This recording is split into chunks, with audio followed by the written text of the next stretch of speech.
Hello, hello, hello. Good evening to everybody. Happy midday Monday to you. I pray that all is well with you. You are having a God-blessed Monday afternoon. Good evening to you. Hello. Come on in, everybody. Welcome to another midday Monday.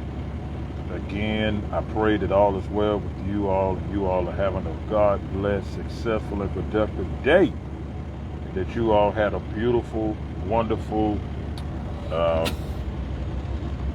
weekend. Hope you all enjoyed your weekend. Hope you all enjoyed your church services on yesterday and got you some rest. Enjoy some family time over the weekend. And here we back again on a Monday morning. Back in the saddle again. The Lord has allowed us to live to see another day. Just another day that the Lord has kept us from all evil, and our minds stayed on Him. So for that we are grateful. This is the day, and we're going to rejoice. We choose to rejoice and be glad in it. I'm excited, ladies and gentlemen. Hey, listen, I want to go ahead and get right to the preliminaries. I'm over here on the job. Trying to stay focused, but want to go ahead and get to the preliminaries. I had a chance to sit for a sec while I wait for the other trucks to get unloaded. And first off, I want to invite you to tune in tonight for another edition of Back to the Bible, God Standard for Man. I'm telling you, it's been a blessing. I've enjoyed a lot of the segments. Got a lot of praise reports and testimonies coming in always. On the great things that God is doing through these segments. People are being blessed, delivered, set free. A lot of things are being made clear. Good evening to you, Evangelist Reed Dawson. What's up, Ma? Good evening to you. Happy midday Monday to you. Pray that all is well with you. You are enjoying this God-blessed day. Hold on, guys. There you go, sir. And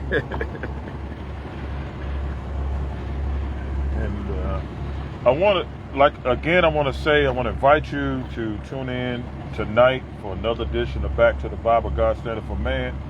I'm excited about tonight because we have really hit something very powerful. A lot of people, like I said, sometimes you can be going through things and you may not fully understand what it is that you're going through, and you may not have clarity a lot of times on what it is that you're facing, but it's good to know that whatever you're facing, it's good to have some information about it. It's good to have clarity about it so that it can help you and assist you in dealing with the situation and the circumstances, and it can help you get through it better.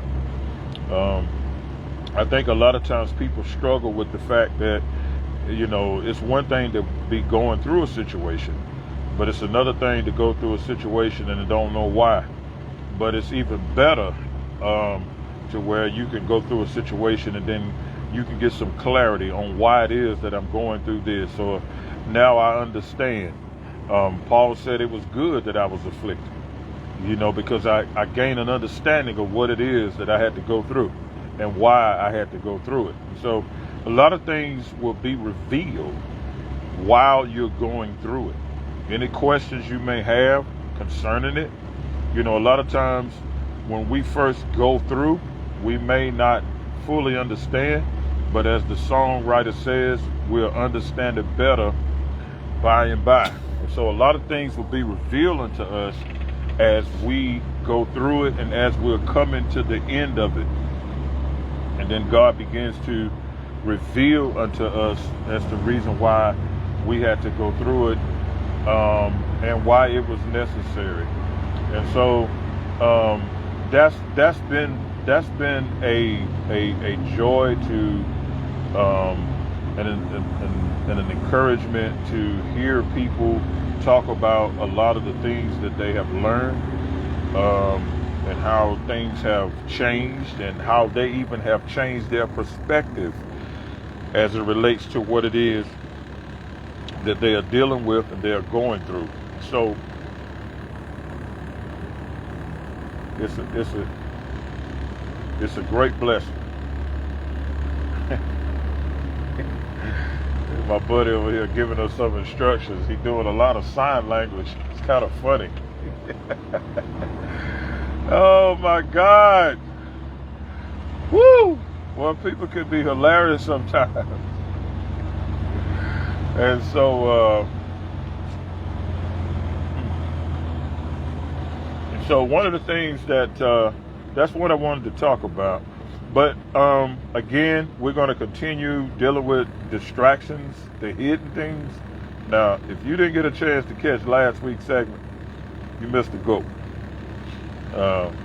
I would encourage you to go back and watch that particular segment on last Monday night, dealing with distractions, the hidden things.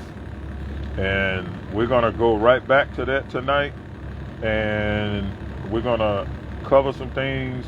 And it helps people to be in a place. It helps people to be in a place to where sometimes if people feel safe, and we was talking about that on last week, how we have to develop a safe haven for brothers and sisters to come in and be able to deal with a lot of their hidden issues and don't have to feel like they're being judged or looked upon as just so terrible or despicable or whatever the case may be. Because we all, at some point, we all got some stuff that's ugly that we don't want nobody to see, and we covering it up with our Sunday bests, and we covering it up with gifts and talents and fancy dances and all of that good stuff, and we know how to cover it up. You know what I mean? And so we can't afford to look down on nobody. So we don't ever want to make people feel like they cannot be honest. That's the worst thing you could do, is make a person feel like they can't be honest. So you pressure them to portray something that they're not. You are basically urging or encouraging them to be fake. You understand? And we don't want that. We don't want that. Good evening to you. What's up, Sister Sierra? God bless you. I pray that all is well with you, and you are having a God bless Monday afternoon. And so we don't want to do that. We don't want to do that. We don't want to cause people to feel like they cannot be real with themselves, because how can you expect a person to be real with you if they don't feel comfortable and they don't have the freedom to be real with themselves? And sometimes we make things hard for people. Sometimes we make it difficult for people. When people come to church, they ain't got time to be judged by us. I pastor a deliverance ministry. Most of you that know me, I pastor a Deliverance Temple Worship Center here in Greensboro, and it's a deliverance ministry. So all types of people come to our church. I mean, all types of people. I don't care what they're struggling with. I don't care what they're dealing with. We've seen a lot of different issues, and one of the things that I've always prayed and asked God for is an atmosphere within the sanctuary, within the ministry, that when people come in, they don't have to feel like they got to portray to be somebody that they're not. When you enter into Deliverance Temple, it should be an atmosphere to where, wow, what a relief. I don't have to pretend. I can be honest with myself, and I can cry to God and ask God to help me, ask God to deliver me, ask God to set me free, and I ain't got to worry about somebody looking me up and down and try to size me up and prejudge me and try to figure out, watch this, trying to figure out who I am instead of discerning what I need. Lord have mercy. The reason why we don't get to minister to people and the reason why we can't help people like we should is because we so busy trying to figure out who a person is rather than discerning what they need. Instead of you looking people up and down and try to figure out who they are, how about discern what they need and assist them in what they need? Yep.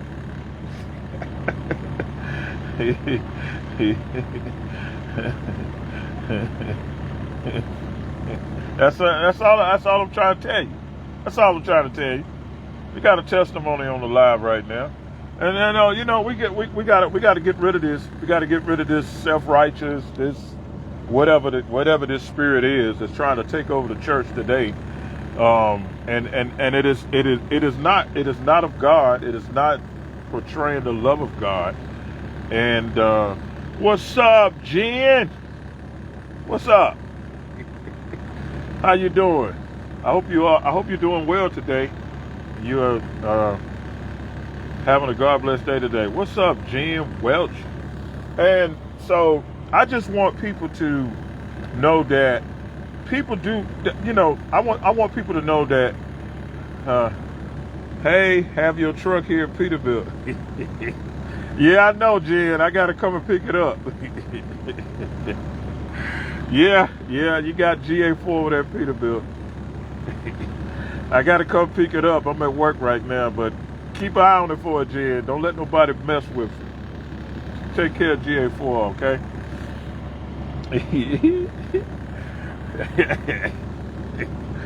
I know you got it covered, Jen. You got things on lockdown over there. You and my boy Billy Black. Y'all, I ain't got to worry about that. Y'all got me covered. You and Billy got me covered. And so that's basically what I wanted to kind of like touch on right there, because I don't want people to feel like, you know, people are already going through. They're already having problems. They're already going through situations. And so they're looking for a place to where they can just throw up their hands and say, Lord, help me. Give me some relief. Okay, Jen. I sure will. I'll come holler at you. And so people looking for that safe haven, man.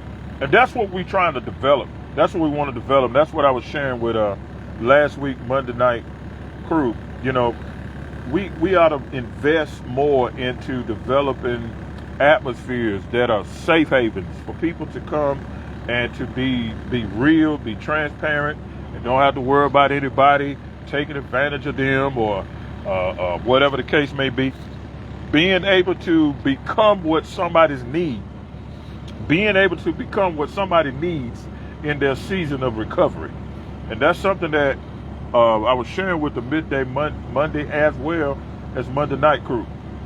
Being able to become, are you willing to lay your title aside? Are you willing to lay you aside to become what somebody else needs in this season to help them recover? Okay, if you have experienced recovery, so you know what it's like to go through a season to where you have to recover and be restored and to be renewed, get your strength back, get your courage back. You may have suffered loss. You may have lost loved ones. You may have to go through a breakup, a divorce, or whatever the case may be. And you need that time to recover. You need that time to heal. You need that time to spend with yourself. You need that time to get along with God and allow Him to mend that brokenness and heal you, so you can be able to trust again. Not be so quick to give your trust away. Not be so quick to become vulnerable and open to just anybody, but allow people to earn the trust. You know, trust has to be earned. You can't just give trust away. You can't just allow people to come in and just be in your life You know, you have to trust. You have to earn trust. And people need to earn it. Okay? Amen. You know, hallelujah. What's up, Brother Anthony Gardner Jr.? What's happening, young man? I pray that all is well with you and your family. You are having a God-blessed Monday evening. What's happening, little brother? And so we want to be careful. You know what I'm saying? Nah, you got to earn this trust now. You know, and also just because, and let me tell you something else about forgiveness. When you forgive someone, forgiving someone does not mean that you are going to allow them to come back into your life. I can forgive you. You can forgive a person, but that does not mean they have the right to come back into your life. Okay? And don't allow people to manipulate you with that. Sometimes people say, well, you say you forgive me. Yes. Well, you will take me back. No. Forgiving you does not mean take you back. Forgiving you is saying that what you did to me, I'm not going to hold it against you, because I'm not going to give you power over my life, over my peace, over my joy, over my happiness. Watch this. Me forgiving you is giving me the power to release you. Woo! See, forgiveness releases the other person. It releases them. See? So that means that when I forgive you, you are not obligated to be with me. You're not obligated to be around me. You're not obligated to whatever the case may be. You're free to go. I forgive you. See, I'm free. You free. Ain't nothing else there. You free to go. No, are you mad at me? Nope, not mad at you at all. You're free to go. So my forgiving you is me releasing you. You understand? And you're not going to have power over my joy, my peace, my happiness. I want you to be happy. That's why I'm forgiving you. So I can release you. So you can go and be happy. Go and do you. And see, when you change your perspective and you understand that forgiveness is a powerful thing. That's a powerful thing. You ain't got to hold no grudges. Oh. Don't you allow unforgiveness. Don't you allow bitterness. Don't you allow all that stuff to set into your heart. What's up, Ryan Creed? What's up, little bro? Pray that all is well with you and your family. You being safe out there on them roads. And so that's what I want to talk to y'all about, man. And I want to leave you with one word to close out the nugget of the day. One word. And that one word is stand. That one word is stand. Ephesians 6:13 says, wherefore take unto you the whole armor of God, that you may be able to stand in the evil day, and having done all, that you may be able to withstand. In the evil day. Wherefore take unto you the whole armor of God, that you may be able to withstand in the evil day, having done all, to stand. That's Ephesians 6:13. The one word I want to leave with you, the nugget of the day, is this. Stand. Stand.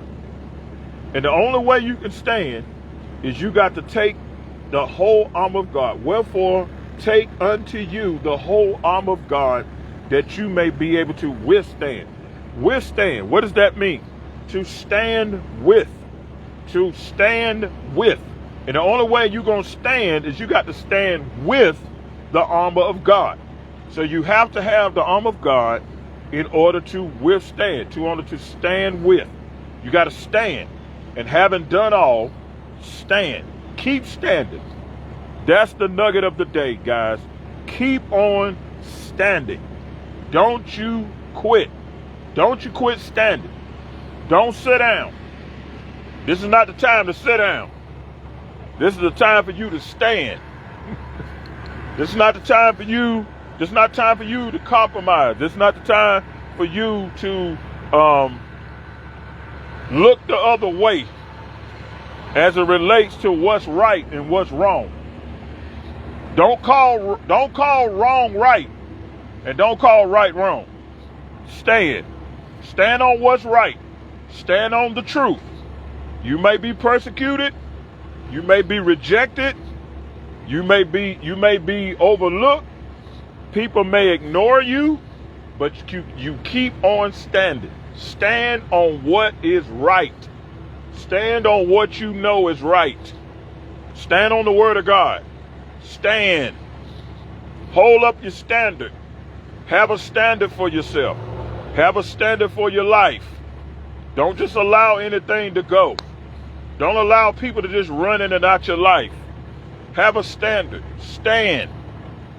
Whatever you do, stand. And don't stop standing. Keep on standing.